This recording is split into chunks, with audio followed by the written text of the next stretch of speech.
¿Cuántos están contentos de estar en la casa del Señor? Sí, amén, qué bueno, gracias a Dios. En esta tarde, hermanos, estamos terminando una serie, ¿verdad? La serie titulada El Reino Entre Nosotros. Y ha sido un recorrido, ¿verdad? Un poco más de 5, creo que fueron 6 semanas, ¿verdad? En la cual nos enfocamos completamente en el Evangelio de Mateo, ¿verdad? Y hemos estado hablando acerca del Evangelio, ¿verdad? O específicamente el Evangelio del Reino. Por ejemplo, ¿verdad? En Mateo 4 estuvimos hablando, hermanos, acerca de que el mensaje del reino nos llama al arrepentimiento, ¿verdad? Nos llama a pedir perdón, y también nos recuerda que el regreso del Señor está cerca, ¿verdad? Ese es parte del mensaje, hermanos. No podemos predicar el Evangelio sin recordarle a las personas la importancia que hay detrás de pedirle perdón al Señor y recordarles, ¿verdad?, que Él pronto vendrá por su iglesia. ¿Sabes algo? El Evangelio definitivamente, ¿verdad?, trae esperanza en nuestros corazones, pero también nos llama la atención, ¿verdad? Y nos llama a ponernos a cuentas, ¿verdad?, con nuestro Padre Celestial. Ahí en Mateo 5 estuvimos viendo un poquito, ¿verdad?, acerca del Sermón del Monte, ¿verdad? Y dijimos que el Evangelio del Reino, hermanos, nos invita a vivir contra cultura, ¿verdad? Los valores del reino, hermanos, son muy diferentes, ¿verdad? Lo que el mundo nos enseña, y debemos de abrazar los valores del reino, ¿verdad? Entonces, eso es lo que nos enseñó Mateo 5. Mateo 9, hermano, nos recordó que el Evangelio del Reino, hermanos, se predica, escucha esto, gratuitamente. Se predica confiando siempre, ¿verdad?, en que Dios proveerá para aquellos que predican su palabra. Y también nos recuerda que tenemos que predicar el Evangelio de una manera digna, ¿ok? Y nos recordó que no todos, ¿verdad?, no todos querrán escuchar el mensaje. Y cuando tú y yo prediquemos, ¿verdad?, y las personas nos quieran ignorar, ¿qué dijo?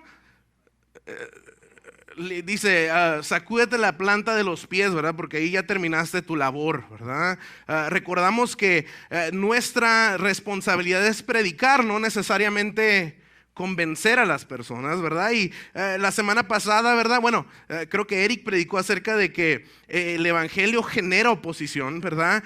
Pero aún con todo en contra es necesario seguir predicando. Y la semana pasada, y en Mateo 13, ¿verdad?, vimos la parábola del sembrador y recordamos esto, que la semilla es eficiente, la semilla del Evangelio es eficiente, pero no todo el terreno está listo para recibir el mensaje, ¿verdad? Hay veces en las que sembraremos el Evangelio en el corazón de las personas, pero no traerá fruto. ¿Sabes por qué? Porque el terreno no era el adecuado. Pero nos recordó, ¿verdad?, también que la palabra de Dios nunca, ¿verdad?, regresa vacía, ¿verdad?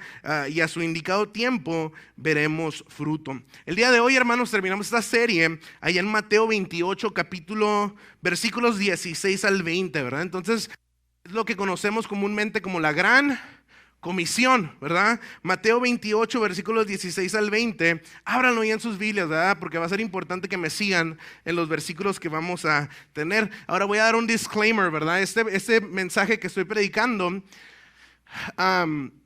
me inspiró mucho, ¿verdad?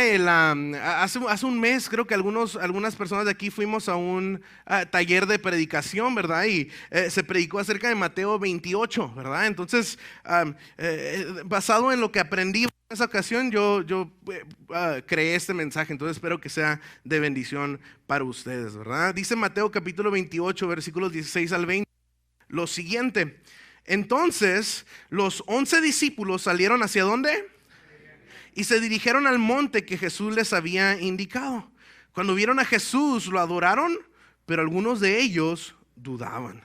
Jesús se acercó y dijo a sus discípulos: se me ha dado toda autoridad en el cielo y en la tierra. Por lo tanto, vayan y hagan discípulos de todas las naciones, bautizándolos en el nombre del Padre, del Hijo y del Espíritu Santo.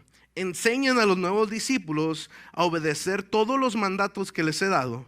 Y tengan por seguro esto, que estoy con ustedes siempre hasta el fin de los tiempos. Señor Padre, te agradezco porque a través de tu palabra, Señor, tú nos recuerdas, Señor, cuál es nuestro llamado como iglesia tuya. Te pido, Padre, que el día de hoy nos inspires a seguir predicando tu palabra, Señor, aún a pesar de, Señor, de que la duda pueda llegar a nuestros corazones. Danos seguridad de que el mensaje que predicamos es eficiente, porque viene completamente de tu palabra, Señor. Abre nuestros corazones, dame claridad de palabras, Señor, y que nuestros hermanos, Señor, puedan salir de aquí fortificados, Señor, en el llamado que tú has hecho a sus vidas. En el nombre de Cristo Jesús, todos decimos amén. Ahora, hermanos, me gustaría, ¿verdad?, por un momento enfocarme en los personajes principales de estos versículos que vienen siendo los 11 discípulos. ¿Okay?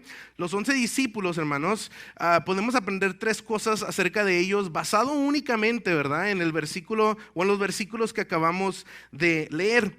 Lo primero que podemos saber acerca de los discípulos, hermanos, es de que fueron personas u hombres que fueron obedientes, ¿verdad? Dice el versículo, fueron al monte donde Jesús les había pedido, ¿verdad? Ellos hicieron caso a lo que Jesús había pedido de ellos, ¿y qué hicieron? Fueron, ¿verdad? Muchas veces el Señor, hermano, nos llama a ir a ciertos lugares, ¿verdad? Y si no vamos, somos desobedientes, pero si vamos, estamos siguiendo las instrucciones de nuestro Señor. La obediencia, escucha esto, es evidencia de que somos discípulos de Cristo. Si somos personas que no obedecemos al Señor, no podemos ser llamados discípulos de Cristo. Juan 14:21 dice lo siguiente: los que aceptan mis mandatos y los obedecen son los que me aman, dijo Jesús. Y porque me aman a mí, mi Padre los amará a ellos y yo los amaré y me daré a conocer a cada uno de ellos. Pero ¿quiénes son los discípulos del Señor, hermanos? Los que aman sus mandamientos y los obedecen, ¿verdad? Entonces, hermanos, hay personas que leen la Biblia, hay personas que estudian la Biblia, pero hay personas que no obedecen la Biblia. Te digo algo, si no obedecemos la palabra del Señor, no podemos ser llamados discípulos de Cristo. Debes entender esto, ¿verdad? Que una de las características principales de aquel que se dice ser discípulo de Dios, obedece a Dios. ¿Estamos? Por lo tanto, sabemos algo acerca de estos 11 discípulos. Nótese que solamente hay 11, ¿verdad? Porque uno, hermanos, su desobediencia lo había llevado a la muerte. Sabemos algo acerca de estos 11 discípulos. ¿Qué sabemos de ellos? Que fueron obedientes, ¿verdad? También sabemos, hermanos, en base a nuestros versículos bíblicos, es que estos discípulos no tan solo obedecieron, sino que también adoraron. Dice aquí, cuando vieron a Jesús, lo adoraron, dice así. Efesios 1, hermanos, 5 al 6 dice lo siguiente: en amor, habiéndonos predestinado para ser adoptados hijos suyos por medio de Jesucristo. ¿Qué somos de Dios, hermanos? Somos sus hijos, según el puro afecto de su voluntad. Y luego dice, para alabanza de la gloria de su gracia, con la cual nos hizo aceptos en el amado del Señor, en el amado, perdón. Ahora, la pregunta aquí, ¿qué somos de Dios? Sus hijos. ¿Para qué somos sus hijos? ¿Para qué? Mire aquí, Pablo lo dice, para alabanza de la gloria de su gracia. Hermanos, ¿somos hijos de Dios? Sí, y como hijos nuestro propósito, la palabra para habla de propósito, ¿sabías? Dice, ¿para qué somos hijos de Dios? Para alabar a Dios. Para eso existimos. ¿Sabes algo? Mira, si tú no alabas a Dios y estar ante la presencia de Dios no despierta en ti esas ganas de adorar su nombre, algo no está bien. Algo no está bien. Mira, si tú no entras a la casa de Dios y tienes ganas de adorar al Señor a través de la lectura de su palabra, a través de los cantos, a través de las ofrendas, lo que sea, ¿verdad? Si no hay en ti un deseo por adorar a Dios, algo no está bien. Algo no está bien. ¿Por qué? Porque para eso fuimos diseñados, para alabar el nombre de Dios, para alabanza de la gloria de su gracia, dice así. Los discípulos vieron al maestro y ¿qué hicieron? Adoraron. Lo adoraron. Ahora, otra cosa sabemos de ellos. Obedecieron, adoraron, pero también los versículos me dicen que estos hombres dudaron. Dudaron. Dice, cuando vieron a Jesús, lo adoraron, pero, dice, pero algunos dudaron. Algunos comentaristas intentan argumentar, ¿verdad? Que estos no son los discípulos, ¿verdad? No son los apóstoles. Seguro eran otros seguidores, pero no eran los apóstoles. Porque, ¿cómo va a ser, verdad, que un apóstol de Cristo pueda dudar de su maestro? Pero la Biblia, hermanos, me enseña otras cosas. La Biblia me enseña que incluso los 11 discípulos que fueron escogidos por Cristo mismo tuvieron que dudas. Mira lo que dice Lucas 24, 10 al 11. Dice lo siguiente: eran Magdalena y Juana y María, madre de Jacobo, y los demás con ellas, quienes dijeron estas cosas, ¿a quiénes? A los apóstoles, dice. Mas ellos les parecían locura las palabras de ellas y no les creían, ¿verdad? Que eran las noticias que le traían de Jesús ha resucitado. Pero los apóstoles, ¿qué hacían? Estás loca, María. No les creían. Hay otras versiones que dice que a los discípulos, a los apóstoles, les parecía un disparate lo que las mujeres decían. Hay otras versiones que dicen que les parecía una tontería. Oh, hermanos, los apóstoles, ¿qué hicieron? Dudaron. Es cierto, obedecieron, es cierto, adoraron, pero también dudaron. Mira, creer en la resurrección no fue algo que se dio de manera inmediata en la vida de los apóstoles. Ahora, eso es increíble de pensarlo, pero es cierto. A pesar de que ellos caminaron con Cristo, a pesar de que convivieron con Cristo, a pesar de que cenaron con Cristo, tuvieron sus dudas. Ahora, ¿los vamos a juzgar por ello? Lo que la Biblia me enseña, hermanos, es de que sí, los discípulos obedecieron. Es cierto, los apóstoles adoraron, pero también dudaron. Yo creo que muchas veces, ¿verdad?, hacemos esta segmentación en la iglesia misma y decimos, o dudas o adoras. Pero las dos no se pueden combinar, ¿verdad? Y creamos esta expectativa de que en el entorno de la iglesia o dentro de la iglesia de Cristo no hay espacio para la duda. Pero hermanos, ¿es cierto eso? Regresemos, ¿verdad?, por un momento a la ubicación de este relato que era ¿dónde está sucediendo todo esto? En Galilea, dice así, ¿verdad? En Galilea. Galilea, hermanos, fue el lugar elegido por Jesús para encontrarse con sus discípulos después de su resurrección, ¿verdad? Constantemente y en repetidas ocasiones vemos que Jesús le dice a sus discípulos, cuando yo me levante de entre los muertos, ¿dónde los voy a ver? En Galilea. Vayan en Galilea porque ahí me voy a encontrar con ustedes. Dice Marcos 14, 27 al 28, dice, en el camino Jesús les dijo, todos ustedes me abandonarán porque las escrituras dicen, Dios golpeará al pastor y las ovejas se dispersarán. Sin embargo, dijo Jesús, después de ser levantado de los muertos, iré delante de ustedes, ¿a dónde? A Galilea, y ahí los veré. Ahora, te preguntan una vez más, ¿dónde le dijo el Señor Jesús a sus discípulos que los miraría después de haber resucitado? Galilea, ¿estamos? Pero te tengo que decir algo. El primer encuentro de Jesús con sus apóstoles no sucede en Galilea. No sucede en Galilea. Es cierto, la gran comisión, lo que acabamos de leer, ¿verdad? Mateo 28, versículos 16 al 20, fue entregada en Galilea, pero ahí no fue la primera vez que los discípulos, los 12 discípulos, se encontraron con Jesús. Entonces no tan obedientes, ¿verdad? No fueron tan obedientes. Atención, ¿verdad? Lo que dice Lucas 24, 13 al 14, ¿verdad? Y este es un pasaje que muchas veces lo conocemos como el camino a Emaús, ¿verdad? Y lo que sucede ya en Lucas capítulo 24 dice lo siguiente, versículo 13, dice, ese mismo día, 2 de los seguidores de Jesús iban camino al pueblo de, ¿estamos todos aquí? ¿Sí? Agárrense porque está buena la enseñanza. Dice, Jesús iba al pueblo de Emaús a unos 11 kilómetros de Jerusalén. Al ir caminando, hablaban acerca de las cosas que había sucedido. Jesús había sido crucificado, lo habían enterrado, ¿verdad? ¿Estamos? Mientras, el versículo 15, y hablaban, de pronto Jesús mismo se apareció y comenzó a caminar con ellos. Pero Dios impidió que lo reconocieran. ¿Ok? Entonces, estos hombres estaban caminando así, platicando. Oye, ¿viste lo que pasó con Jesús? ¿Verdad? 3 días y pues no sé qué ha pasado, ¿verdad? Estaban platicando acerca de esos. En ese momento pues apareció Jesús, pero ellos no se daban cuenta que era Jesús el que caminaba con ellos. Ahora, cuando estos hombres, ¿verdad? Sigan leyendo Lucas, ¿verdad? Y no les voy a leer toda la historia para que no sean flojos, ¿verdad? Pero cuando estos hombres se dieron cuenta, ¿verdad? Que era Jesús quien caminaba con ellos, adivina qué fue lo que hicieron. Fueron y le dijeron ¿a quiénes? A los apóstoles. Mira lo que dice el versículo 31 al 43, ¿ok? Ahí mismo, Lucas 24 dice, de pronto se les abrieron los ojos y lo reconocieron. Se dieron cuenta que era Jesús. Y en ese instante, mira cómo es Jesús. Jesús desapareció. Entonces se dijeron el uno al otro, oye, ¿no ardía nuestro corazón cuando nos hablaba en el camino, nos explicaba las escrituras?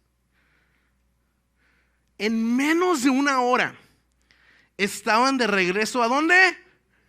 ¿Dónde? No, ¿dónde? No en Galilea, ¿se fijan? Porque ¿quién estaba en Jerusalén? Mira, en menos de una hora estaban de regreso en Jerusalén y ahí encontraron a los 11 discípulos. Sí, los que tenían que estar en Galilea no estaban en Galilea. ¿Dónde estaban? En Jerusalén. Y a los otros que se habían reunido con ellos. Hermano, déjate, vuelvo a preguntar. ¿Dónde les dijo Jesús que tenían que ir después de 3 días? A Galilea. Ahora, la pregunta aquí es, ¿dónde estaban los apóstoles? En Jerusalén, hermanos. Jerusalén. Ahora, recuerda que no estamos, en ese entonces no había carros y bicicletas y Uber, ¿verdad? La gente ahí caminaba. ¿Estamos? Jerusalén de Galilea, hermanos, está aproximadamente una semana caminando. Entonces, los apóstoles no pueden decir, pues estamos cerquita, ¿verdad? Así como, sí estábamos, pero no, hermanos, los apóstoles no hicieron caso. Los apóstoles les dijeron, ve a Galilea, y ellos decidieron ir a Jerusalén. La pregunta aquí es, ¿por qué no fueron a Galilea? ¿Por qué no fueron a Galilea? No sé tú, pero yo creo que algo tiene que ver ahí, la duda. Yo estoy casi seguro que los apóstoles dijeron, no, pues si Jesús va a Galilea, pues nos van a avisar. Pero pues no estamos seguros. Entonces, pues vámonos a Jerusalén. Vamos a nuestro pueblo, ¿verdad? Y que nos avisen si llega Jesús o no.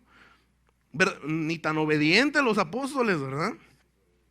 Dice el versículo 33, otra vez dice, en menos de una hora estaban de regreso a Jerusalén. ¿Por qué? Porque ahí estaban los 11 discípulos. Versículo 34, quienes decían, ahora mira lo que estaban diciendo los discípulos, ¿ok? En Jerusalén estaban diciendo, el Señor ha resucitado.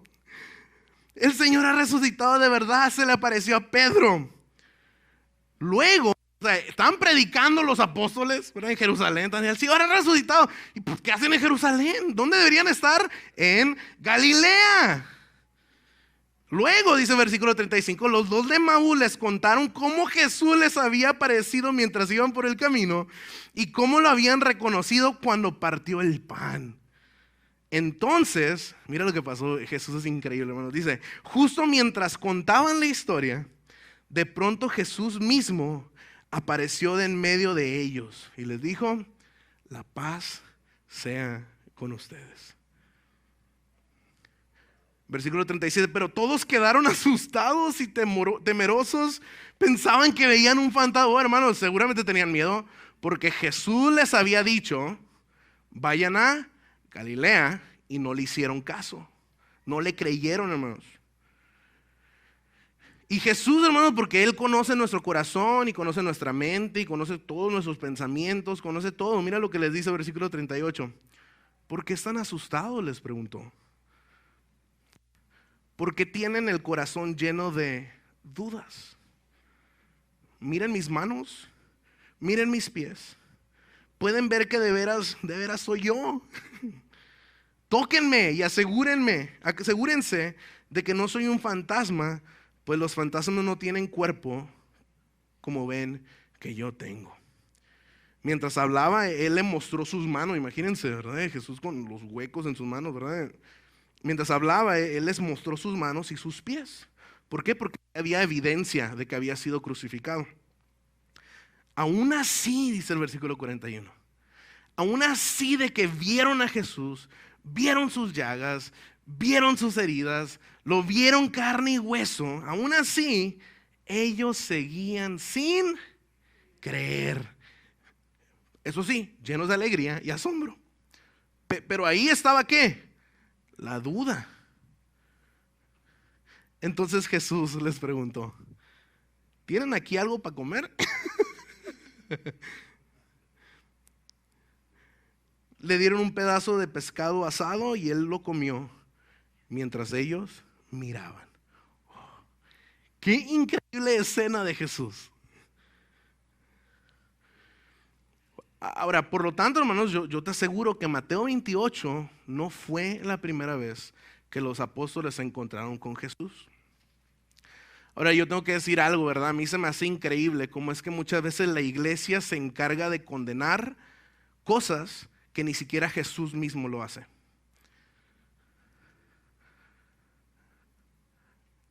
Muchas veces las personas tienen preguntas y lo condenamos. Muchas veces las personas tienen dudas y lo condenamos. Hermano, la duda nos puede llevar al pecado, definitivamente. ¿La duda nos hace inelegibles al llamado de Dios a nuestras vidas? Claro que no, claro que no. Y esto es evidente, hermanos, en los versículos que acabamos de leer. Tanto en Mateo 28 como en Lucas, Jesús mismo se encarga de clarificarnos eso. Mateo 28, versículos 17 al 18, dice: cuando vieron a Jesús, lo adoraron, pero algunos de ellos dudaban. Ahora, ¿qué hizo Jesús, hermanos, después de ver que los discípulos tenían sus dudas y tenían sus cuestionamientos y no le creyeron? ¿Qué fue lo que Jesús hizo? Mira el versículo 18. Jesús se acercó. Jesús se acercó y habló con sus discípulos. Lucas 24, hermano, me dice que a pesar, hermanos, de que los discípulos vieron las heridas, vieron las llagas, vieron al Cristo resucitado, tenían sus dudas y no creían. ¿Qué fue lo que hizo Jesús, hermanos, en ese momento ya en Lucas 24, camino de Emaús? Hay algo de comer. Vamos a comer juntos. Oh, hermanos, Jesús no tan solo se acercó a sus discípulos que estaban llenos de dudas, sino que los comisionó, los llamó, los hizo parte de su misión. Dice versículo 18, dice en adelante: me ha dado toda autoridad y hagan discípulos. ¿A quién está diciendo que vayan y hagan discípulos? A sus apóstoles, a los que estaban llenos de dudas, a los que tenían muchas preguntas, a los que no estaban seguros, ¿verdad? A ellos les dijo: vayan y hagan más discípulos. Vayan a todas las naciones, bautizándolos en el nombre del Padre y del Hijo y del Espíritu Santo. Enséñenle a los nuevos discípulos. Sí. Tú que tienes preguntas, tú que no sabes todo, tú que tienes dudas, ve y enséñale a los demás. Enseñen a los nuevos discípulos a obedecer todos los mandatos que les he dado. Y tengan por seguro que estoy con ustedes siempre, hasta el fin de los tiempos. Bueno, hermano, tenemos que entender esto. Mira, todos tenemos dudas. Todos tenemos cuestionamientos. No hay nadie aquí, ¿verdad? No hay nadie aquí que entienda todo por completo y que haya descifrado, ¿verdad? Lo oculto de la palabra de Dios. Hermano, no hay nadie. Todos tienen sus preguntas. Pero escucha esto: nuestra duda no nos descalifica de ir al mundo y hacer discípulos.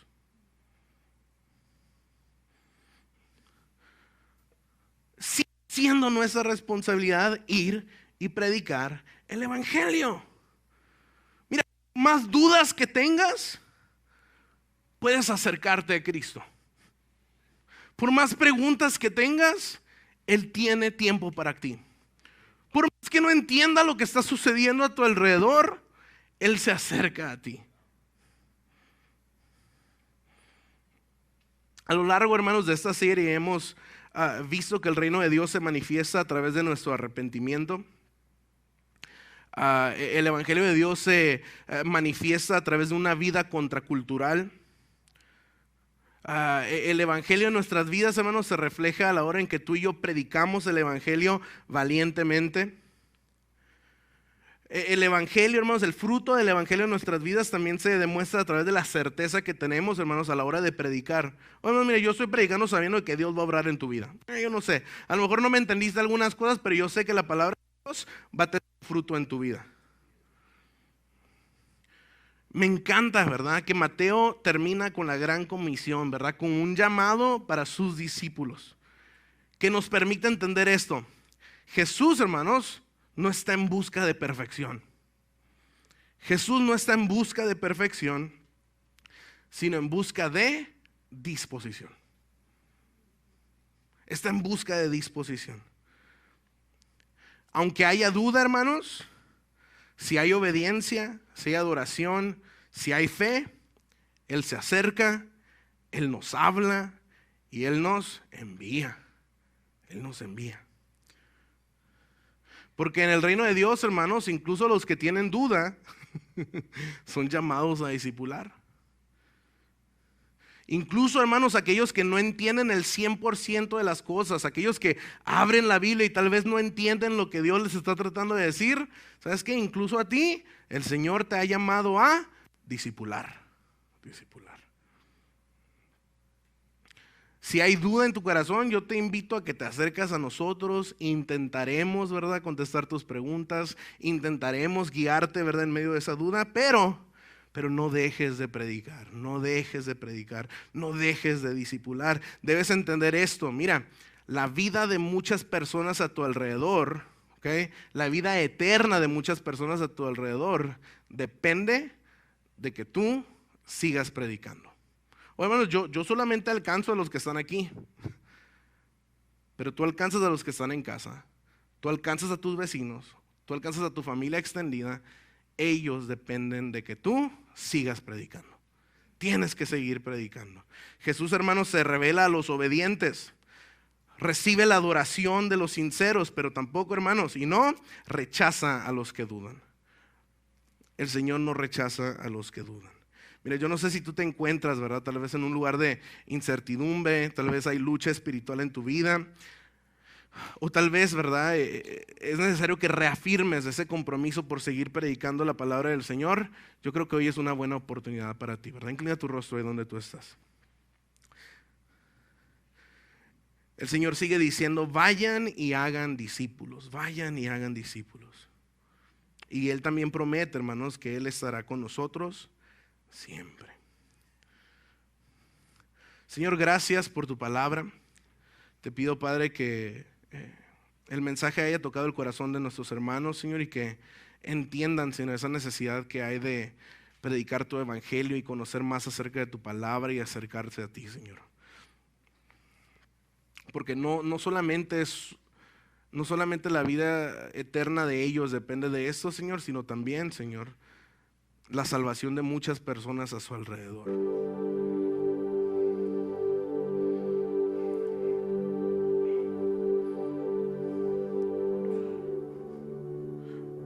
Hoy me gustaría, ¿verdad?, hacer un llamado a las personas que están aquí sentadas, ¿verdad? Tal vez hoy es un buen día para volver a decir, Señor, aquí estoy, envíame a mí. Señor, aquí estoy, llámame a mí. Señor, aquí estoy dispuesto a seguir predicando. ¿Hay alguien aquí, hermanos, que el día de hoy le gustaría volverse a comprometer con el llamado que Dios ha hecho en sus vidas y decir, ¿sabes qué? Yo quiero ser fiel al llamado de mi Padre. ¿Hay alguien aquí, hermanos? Si simplemente me gustaría que levantaras tu mano, me gustaría orar por ti en esta tarde. Dios te bendiga, Dios te bendiga, Dios te bendiga, Dios te bendiga, Dios te bendiga, hermana, Dios te bendiga, Dios te bendiga, hermano, Dios te bendiga, Dios te bendiga. Señor, gracias porque tu palabra ha traído fruto en la vida de mis hermanos. Tú conoces cada una de las personas, Señor, que levantaron sus manos en esta tarde, Señor, y han vuelto a comprometerse, Señor, con tu evangelio. Pon en nosotros, Señor, ese corazón que hubo en ti también, Señor, que a través de nuestro servicio, Señor, podamos alcanzar a otras personas, a través de nuestro sacrificio podamos alcanzar a otras personas. Y que aquellos a nuestro alrededor se den cuenta, Señor, que somos del reino, Señor, que pertenecemos a tu reino, Señor. genera en nosotros o despierta en nosotros, Señor, un anhelo por predicar tu palabra. De tal manera, Señor, que aquellos que están a nuestro alrededor, Señor, no se vayan de este mundo sin antes escuchar tu nombre. Que no se vayan de este mundo sin antes escuchar, Señor, que tu reino está cerca. Que no se vayan de este mundo, Señor, sin tener la oportunidad de arrepentirse una vez más. Padre, usa la vida de mis hermanos, Señor, para alcanzar a otros, Señor, para tu nombre, Señor. Úsanos como iglesia, Señor, para seguir discipulando, Señor, otras personas en tus caminos. Señor, gracias por tu paciencia, gracias por tu gracia y por tu presencia constante en nuestras vidas. Gracias, Padre, porque a pesar de nuestras dudas, tú no nos descalificas. Gracias porque a pesar de nuestras dudas, tú nos invitas a caminar contigo, a obedecerte, a rendirte adoración y a seguir compartiendo tu mensaje con el mundo, Señor. Hoy, Señor, como iglesia te pedimos que tú renueves nuestro corazón, que afirmes nuestro llamado y que nos llenes de tu espíritu, Señor, para seguir siendo discípulos que discipulan a otros, Señor. Que cada paso que demos esté guiado por tu amor y que nunca, Señor, nunca olvidemos que tú estás con nosotros, porque así lo has prometido, Señor, hasta el fin de los tiempos. En tu nombre oramos en esta tarde, Señor, en el nombre de Cristo Jesús. Amén. Hermanos, ponnos de pie.